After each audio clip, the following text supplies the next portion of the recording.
Hi ಮಕ್ಕಳೇ, ಹೇಗಿದ್ದೀರಾ? So ಇವಾಗ ಪದ್ಮಶ್ರೀ ಮ್ಯಾಮು ಕ್ವೆಶ್ಚನ್ ಪೇಪರ್ ಇಲ್ದರೆ ಏನು ನಿಂತಿದ್ದಾರೆ ಅಂತ ಅಂದ್ಕೊಂಡ್ರಾ? ತಮ್ನೇಲಲ್ಲಿ ನೋಡಿದ್ವಿ ಮ್ಯಾಮ್ ಕ್ವೆಶ್ಚನ್ ಪೇಪರ್ ಕೊಡ್ತಿದ್ದೀರಾ ಅಂತ. ಆಮೇಲೆ ನಾವು ಟೈಟಲಲ್ಲಿ ನೋಡಿದ್ವಿ ಮ್ಯಾಮ್ ಕ್ವೆಶ್ಚನ್ ಪೇಪರ್ ಕೊಡ್ತಿದ್ದೀರಾ ಅಂತ. ಬಟ್ ಕ್ವೆಶ್ಚನ್ ಪೇಪರೇ ತೋರಿಸ್ತಿಲ್ಲ ಅಂತ ನಿಮ್ಮ ಥಾಟ್ ಬಂದಿದೆಯಾ? ಸೊ ನಾನು ಒಂದು ಹೇಳಬೇಕು, ನೀವು ಅಕಸ್ಮಾತ್ ಒಂಚೂರು ಹೋಪಿಂದ ಬಂದಿದ್ರೆ ಕ್ವೆಶ್ಚನ್ ಪೇಪರ್ ಸಿಗತ್ತೆ ಅಂತ, please don't mistake me when I say this, but that is the wrong hope to have. Because ಈ ಸಮಯದಲ್ಲಿ ನಿಮ್ಮ ಎಕ್ಸಾಮ್ಗೆ ಇನ್ನೇನು ಒಂದು ವಾರಕ್ಕಿಂತ ಕಡಿಮೆ ಇರುವಂತಹ ಸಮಯದಲ್ಲಿ ನೀವಿನ್ನೂ ಶಾರ್ಟ್ಕಟ್ಸ್ ಹುಡುಕ್ತಿದ್ರೆ that is the wrong thing that you are doing. Because ಯಾರೂ ನಿಮಗೆ ಕರೆಕ್ಟಾಗಿರೋ ಕ್ವೆಶ್ಚನ್ ಪೇಪರ್ ಕೊಡಲ್ಲ, ಕೊಡಬಾರ್ದು, ಎಥಿಕಲಿ ಕೂಡ ಅದು ಕರೆಕ್ಟ್ ಅಲ್ಲ. ಆ್ಯಂಡ್ ಶಾರ್ಟ್ಕಟ್ಸ್ ಹುಡ್ಕೋವಾಗ ಏನಾಗುತ್ತೆ, ನೀವು ಹಾಕುವಂತಹ ಪ್ರಯತ್ನ ಏನಿದೆ ಅದು ಹೊಟ್ಟೋಗುತ್ತೆ. ನಾನು ಟು ಬಿ ವೆರಿ ಆನೆಸ್ಟ್, ನಿಮ್ಗೆ ಆ್ಯಕ್ಚುಲಿ ಬೇಜಾರು ಕೂಡ ಆಗ್ಬೋದು. ನಾನು ವೆರಿ ಆನೆಸ್ಟಾಗಿ ಹೇಳಬೇಕು ಅಂದರೆ, ನಮ್ಮ ಕಾಲದಲ್ಲಿ ಅಂತಲೇ ನಾನು ಹೇಳ್ಬೋದು, ಒಂದು ಸ್ವಲ್ಪ ಕೆಲವು ವರ್ಷಗಳ ಕೆಳಗೆ ಯಾವುದೇ ರೀತಿಯಾದ ಕ್ವೆಶ್ಚನ್ ಪೇಪರ್ಸ್ ಇರ್ತಿರ್ಲಿಲ್ಲ, ಕ್ವೆಶ್ಚನ್ ಬ್ಯಾಂಕ್ ಇರಲಿಲ್ಲ. ನನಗಂತೂ ಶಾರ್ಟ್ ಕ್ವೆಶ್ಚನ್ಸ್ ಅಂದರೆ ಏನು ಅಂತ ಕೂಡ ಗೊತ್ತಿರಲಿಲ್ಲ. ದಿನ ಬೆಳಗ್ಗೆ 5 ಗಂಟೆಗೆ ಎದ್ಬಿಟ್ಟು ಟ್ಯೂಷನ್ಗೆ ಹೋಗ್ತಿದ್ವಿ, ಮನೆಗೆ ಬಂದ್ಬಿಟ್ಟು ತಿರ್ಗಾ 8:30ಗೆ ನಾವೆಲ್ಲಿ ಸ್ಕೂಲ್ಗೆ ಹೋಗ್ತಿದ್ವಿ, ತಿರ್ಗಾ 4 ಗಂಟೆಗೆ ಬಂದು ತಿರ್ಗಾ ಟ್ಯೂಷನ್ಗೆ ಹೋಗ್ತಿದ್ವಿ, ಸೈಕಲ್ ಓಡಿಸ್ಕೊಂಡು ಹೋಗ್ತಿದ್ವಿ. ಇವಾಗ ನೀವು ಮನೇಲೇ ಕೂತ್ಕೊಂಡು ಚಾನಲ್ಗಳನ್ನ ನೋಡಿಕೊಂಡು, ಪರೀಕ್ಷೆ ಆಗಿರಲಿ ಬೇರೆ ಚಾನಲ್ಗಳಾಗಿರಲಿ, ನೀವು ಯಾವುದನ್ನು ರೆಫರ್ ಮಾಡಿಕೊಂಡು ನಿಮಗೆ ಬೇಕಿರುವಂತಹ ಒಂದು ಮಾರ್ಕ್ಸ್ನ ಪಡಿಬೋದು. ನಮಗೆ ಯಾವುದೇ ರೀತಿಯಾದ ಶಾರ್ಟ್ಕಟ್ ಇರಲಿಲ್ಲ. ನಾನು ಹೇಳ್ತಿರೋದು ನಿಮಗೆ ಒಂಚೂರು ಬೇಜಾರು ಕೂಡ ಆಗ್ಬೋದು, ಏನು ಮ್ಯಾಮ್ ಇನ್ನೇನು 1 ವಾರಕ್ಕಿಂತ ಕಡಿಮೆ ಇದೆ, ನೀವು ನೋಡಿದ್ರೆ ಜ್ಞಾನ ಕೊಡ್ತಾ ಕೂತಿದ್ದೀರಾ ಅಂತ. But these are life lessons that you need to learn.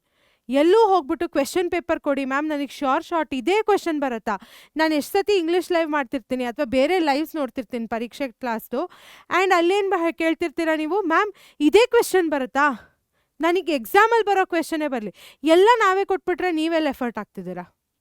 ನಿಮ್ಮನ್ನೋದು ಒಂದು ಎಫರ್ಟ್ ಅಂತ ಇದೆ ಅಲ್ವಾ, ನಿಮ್ಮದೂ ಒಂದು ಎಫರ್ಟ್ ಅಂತ ಇದೆ. ಸೊ ಆ ಎಫರ್ಟ್ನ ನೀವು ಹಾಕಬೇಕು ಮಕ್ಕಳೇ. ನಾನು ಅಥವಾ ಹರ್ಷಿತಾ ಮ್ಯಾಮ್ ಅಥವಾ ಕಿಶೋರ್ ಸರು, ಆದರ್ ಸರೆಲ್ಲ ಏನು ಮಾಡ್ತೀವಿ, ನಿಮ್ಗೆ ಏನು ಬೇಕೋ ಅದು ಪರ್ಫೆಕ್ಟಾಗಿ ನಾವು ಕೊಡ್ತೀವಿ. ಬಟ್ ನಿಮ್ಮ ಎಫರ್ಟ್ ಹಾಕಿದರೆ ನನಗೆ ಕ್ವೆಶ್ಚನ್ ಪೇಪರೇ ಕೊಡಿ, ಮತ್ತು ಯಾಕೆ ಎಕ್ಸಾಮ್ ಬರೀಬೇಕು, ಎಕ್ಸಾಮೇ ಬರಿಬೇಡಿ ಅಲ್ವಾ? ಬಿಕಾಸ್ ನಾವು ಚಿಕ್ಕವರಿದ್ದಾಗ ಈ ಥರ ಸಿಚುವೇಶನ್ಸ್ ಇರ್ತಿತ್ತು, ಬಟ್ ನಾವು ಯಾವತ್ತೂ ಅದನ್ನು ಹೆದರ್ಕೊಂಡು ಇದು ಮಾಡ್ತಿರ್ಲಿಲ್ಲ. ಇವಾಗ ಎಲ್ಲ ರಿಸೋರ್ಸಸ್ ಇದೆ ನಿಮಗೆ, ಆಯಿತಾ? ಪರೀಕ್ಷೆ ಚಾನಲ್ ಇದೆ, 101 ಚಾನಲ್ಗಳಿದೆ, ನೀವು ಟ್ಯೂಷನ್ಗೆ ಹೋಗ್ತೀರಾ, ಸ್ಕೂಲಲ್ಲಿ ಟೀಚರ್ಸ್ ಇದ್ದಾರೆ, LBAs ಇದೆ, PYQs ಇದೆ, ಸ್ಯಾಂಪಲ್ ಕ್ವೆಶ್ಚನ್ ಪೇಪರ್ಸ್ ಇದೆ, ನೋಟ್ಸ್ ಇದೆ, ಸಮ್ಮರಿ ಇದೆ, ಎಲ್ಲ ನಾವು ರೆಡಿ ಮಾಡಿಕೊಡ್ತಿದ್ದೀವಿ. ಆ್ಯಂಡ್ ಇವಾಗಲೂ ನಿಮಗೆ ಕ್ವೆಶ್ಚನ್ ಪೇಪರ್ ಸಿಗತ್ತೆ ಅಂತ ಒಂದು ಆಸೆ ಇದ್ದರೆ ದುರಾಸೆ, ಅದು ಆಸೆ ಅಲ್ಲ, ಆಯಿತಾ? ಸೊ ಖಂಡಿತ ಮಕ್ಕಳೇ ಈ ಥರ ಒಂದು ಎಕ್ಸ್ಪೆಕ್ಟೇಷನ್ ಇಟ್ಕೊಳ್ಬೇಡಿ. ಯಾಕೆ ಬೇಕು ನಿಮ್ಗೆ ಈ ಥರ ಎಕ್ಸ್ಪೆಕ್ಟೇಷನು? ನಿಮ್ಮ ಪ್ರಯತ್ನವನ್ನು ನೀವು ಮಾಡಿದ್ರೆ 100% ನಿಮಗೆ ಎಷ್ಟು ಅಂಕ ಸಿಗಬೇಕು ಅಂತ ಇರುತ್ತೋ ಅದು ಸಿಕ್ಕೇ ಸಿಗುತ್ತೆ. ಆ ಪ್ರಯತ್ನ ಬೋರ್ಡ್ ಎಕ್ಸಾಮ್ ಸೆಟರ್ ಎಲ್ಲ ಮಾಡೋದು, ಅಥವಾ ನಾವು ಪೇಪರ್ಸ್ ಎಲ್ಲ ಶೇರ್ ಮಾಡಲ್ಲ ನಿಮ್ಮ ಹತ್ರ, ನಾವು ಬರೀ ಏನು ಮುಖ್ಯ ಅದನ್ನು ಹೇಳ್ತೀವಿ. ನೀವು ತೀರಾ ಈ ಒಂದು ಆಸೆ ಏನಿದೆ ಅಲ್ಲ, ತುಂಬ ಅನ್ರಿಯಲಿಸ್ಟಿಕ್ ಕ್ವೆಶನ್ಸ್ ಕೇಳ್ತೀರಾ ಮಕ್ಕಳೇ. ನಾನು ಹೇಳಬಾರ್ದು, ಕೆಲವು ಮಕ್ಕಳಿದ್ದಾರೆ ಆಯಿತಾ? ಸೊ ನಾವು ಸಾಕಷ್ಟು ಪೇಷನ್ಸ್ನ ತೋರಿಸ್ತೀವಿ. ಒಂದು ಕ್ಲಾಸ್ ನಡೆಯುವಾಗ ಆ ಕ್ಲಾಸಿಗೆ ಏನು ಬೇಕಿರುತ್ತೋ ಅದನ್ನೇ ಡಿಸ್ಕಸ್ ಮಾಡಲ್ಲ. ಐ ಲವ್ ಯು ಅಂತ ಹಾಕೋದು ಏನಕ್ಕೆ ಬೇಕು? ಎಕ್ಸಾಮ್ಗಿನೇನು 5 ದಿನ ಇದೆ, ನಿಮ್ಗೆ ಯಾಕೆ ಕಾವ್ಯ ಐ ಲವ್ ಯು ಅಂತ ಹೇಳಬೇಕು? ಆಯಿತಾ? ಅರ್ಥ ಆಗುತ್ತೆ ನೀವು ಯಾವೊಂದು ಸಿಚುಯೇಷನಲ್ಲಿ ಇದ್ದೀರಾ, ಮೇ ಬಿ ಆ ಏಜಲ್ಲಿ. ಬಟ್ ಪ್ರಿಯಾರಿಟಿ ಸೆಟ್ ಮಾಡ್ಕೊಳ್ಳಿ, ಸಿನಾರಿಯೋನ ನೋಡಿ, ಆ ಸೆಟ್ಟಿಂಗ್ನ ನೋಡಿ. ಅಲ್ಲಿ ನಾವು ನಿಮಗೆ ಒಂದು 2 ಅವರ್ ಕ್ಲಾಸ್ನ ಕಂಡಕ್ಟ್ ಮಾಡೋದಕ್ಕೆ ನಾವು ಟೀಚರ್ಸು 10 ಅವರ್ ಪ್ರಯತ್ನ ಪಡ್ತಾರೆ. ಎಲ್ಲ ರಿಸರ್ಚ್ ಮಾಡಿಕೊಂಡು, ಹಿಂದಿನ ವರ್ಷದ ಪೇಪರ್ ನೋಡಿಕೊಂಡು, ಪ್ರಿಪ್ರೇಟ್ರಿ ನೀವು ಎಕ್ಸಾಮ್ ಬರೆಯೋಕ್ಕೆ ಹೋದರೆ ನಮಗೆ ಇಲ್ಲಿ ಎದೆ ಡವ ಅಂತ ಹೊಡಿತಿರುತ್ತೆ. ಬಿಕಾಸ್ ನಾವು ಹೇಳ್ಕೊಟ್ಟಿದ್ದು ಬಂತೋ ಇಲ್ವೋ ಅಂತ ಒಂದು ಕನ್ಸರ್ನ್ ಇರುತ್ತೆ. ಬಟ್ ನೀವು ಆ ಲೈವಲ್ಲಿ ಬಂದ್ಬಿಟ್ಟು ಹಾಯ್ ಏನೇ ಮಾಡ್ತಿದ್ಯಾ, ಊಟ ಮಾಡಿದ್ಯಾ ಅಂತ ಕೇಳ್ತೀರಾ. ಸೊ ನೀವು ಆ ಒಂದು ಸೆಟ್ಟಿಂಗ್ನ ನೋಡ್ಕೊಳ್ಳಿ, ಆ ಒಂದು ಸಿನಾರಿಯೋನ ನೋಡ್ಕೊಳ್ಳಿ, ಸಿನಾರಿಯೋನ ನೋಡಿಕೊಂಡು ಪ್ರಶ್ನೆಗಳನ್ನ ಕೇಳಿ. ನೀವು ಹೇಳ್ತಿರೋದು ತಪ್ಪು ಅಂತ ಹೇಳ್ತಿಲ್ಲ, ಬಟ್ ಸಿಚುಯೇಷನ್ನ ನೋಡಿ. ನಿಮ್ಮ ಲೈಫಿನ ಮೊದಲನೇ ಎಕ್ಸಾಮ್ ಇದು, ಆ್ಯಂಡ್ ಇದೇನು ಅಂತ್ಯ ಅಲ್ಲ ಮಕ್ಕಳೇ, ಅದನ್ನು ತಲೆಯಿಂದ ತೆಗೆದುಬಿಡಿ. ನಿಮಗೆ ಓಕೆ, ನಾನು ಪ್ರತಿ ಕ್ಲಾಸಲ್ಲೂ ವರ್ಡ್ ಅಸೋಸಿಯೇಷನ್ಸ್ ಹೇಳ್ಕೊಟ್ಟಿದ್ದೀನಿ, ರಿಪೋರ್ಟೆಡ್ ಸ್ಪೀಚ್ಗಳ ಮಾಡಿದ್ದೀವಿ. ಇಲ್ಲಿ ಮಾಡಿದರೆ ಕ್ರ್ಯಾಶ್ ಕೋರ್ಸಲ್ಲಿ ಏನೋ ಥಾಮ್ಸನ್ ಸರ್ ಅವ್ರು ಮಾಡಿರ್ತಾರೆ. ನಿಮಗೇನು ಬೇಕೋ ಟೀಚರ್ಸು ಹೇಳ್ತಾರೆ. ಬಟ್ ನೀವಲ್ಲಿ ಬಂದ್ಬಿಟ್ಟು ಮ್ಯಾಮ್ ನನಗೆ ಅದಿಲ್ಲ ಇದಿಲ್ಲ, ಕೆಟ್ಟ ಮಾತಲ್ಲಿ ಬೈಯೋದು, ಸೊ ನಿಮಗೆ ಆ ಒಂದಿಷ್ಟು ಮಕ್ಕಳಿದ್ದಾರೆ, ಎಲ್ಲರೂ ಅಂತ ಅಲ್ಲ, ತುಂಬ ಮಕ್ಕಳು, ನಾನು ಅಂತೀನಿ 99% ಆಫ್ ದ ಮಕ್ಕಳು ನಾವು ಹೇಳ್ಕೊಡೋದನ್ನು ಕರೆಕ್ಟಾಗಿ ಓದ್ತಾರೆ. ಇನ್ನು 1% ಅವ್ರಿಗೆ ನಾನು ಇದನ್ನು ಹೇಳ್ತಿರೋದು, ಕಾನ್ಸಂಟ್ರೇಟ್ ಮಾಡೋದನ್ನು ಕಲೀರಿ. ಏನಿದೆಯೋ ಅದನ್ನು ಓದ್ಕೊಳ್ಳೋದನ್ನು ಕಲೀರಿ, ಆಯಿತಾ? ಆಮೇಲೆ ಅಂದ್ಬಿಟ್ಬಿಟ್ಟು ಮ್ಯಾಮ್ ಆ ಚಾನಲ್ ಚೆನ್ನಾಗಿದೆ, ಈ ಚಾನಲ್. ನಾವೊಂದು ಹೇಳಲ್ಲ, ಯಾವುದೇ ಚಾನಲ್ ಆಗಿರಲಿ, 10ನೇ ತರಗತಿಗೆ ಹೇಳ್ಕೊಡ್ತಿರುವಂತಹ ಪ್ರತಿ ಒಂದು ಚಾನಲ್ಲು ಯೂಟ್ಯೂಬ್ ಮೇಲೆ ಬರ್ತಿರೋ ಪ್ರತಿ ಒಂದು ಕಾಂಟೆಂಟ್ ಏನಿದೆ ನಿಮ್ಮ ಒಂದು ಸಕ್ಸಸ್ಗೋಸ್ಕರ ಮಾಡಿರೋದು. ನಾನಿದು ಟೀಚರ್ ಕಮ್ಯುನಿಟಿಯಿಂದಾನೇ ಹೇಳ್ತೀನಿ. ಯಾವುದೇ ಒಂದು ಟೀಚರ್ ನನ್ನ ಮಕ್ಕಳು ಫೇಲ್ ಆಗಲಿ ಅಂತ ಹೇಳ್ಕೊಡಲ್ಲ. ಅವರು ನನ್ನ ಮಕ್ಳಿಗೆ ಒಳ್ಳೆ ಮಾರ್ಕ್ಸ್ ಬರಲಿ, ಒಳ್ಳೆ ಒಂದು ಮಟ್ಟವನ್ನು ರೀಚ್ ಆಗಲಿ ಅಂತ ಕೂಡ ಮಾಡ್ತಾರೆ.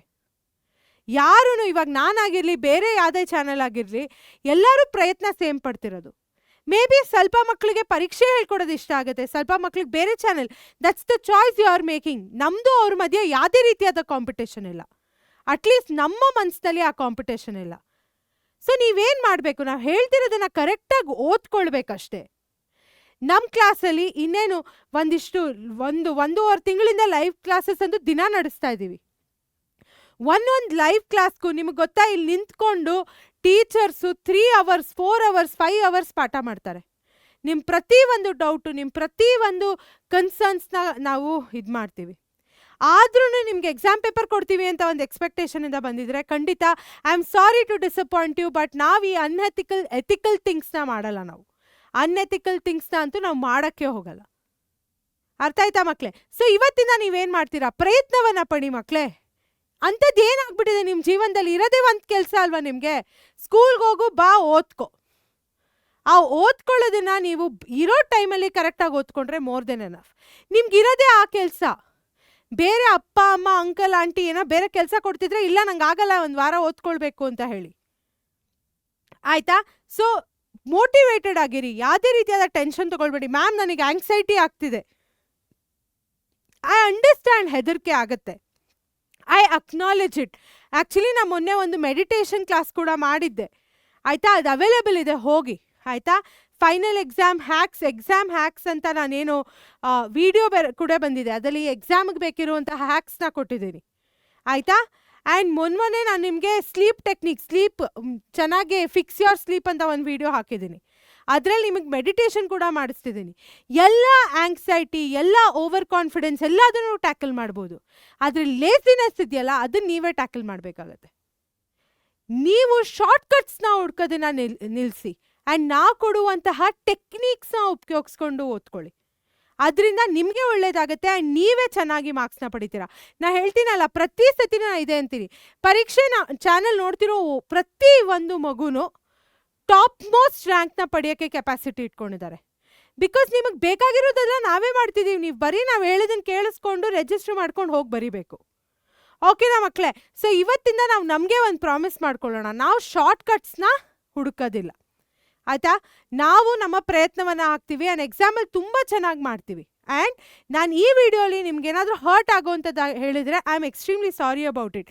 ಬಟ್ ಇದು ಕ್ಲಿಯರ್ಲಿ ನೆಸೆಸಿಟಿ ಇತ್ತು. ಬಿಕಾಸ್ ನೀವು ಯಾವುದೇ ರೀತಿಯಾದ ಶಾರ್ಟ್ಕಟ್ಸ್ನ ಹುಡ್ಕೊಂಬಂದರೆ ನನಗೆ ಬೇಜಾರಾಗುತ್ತೆ.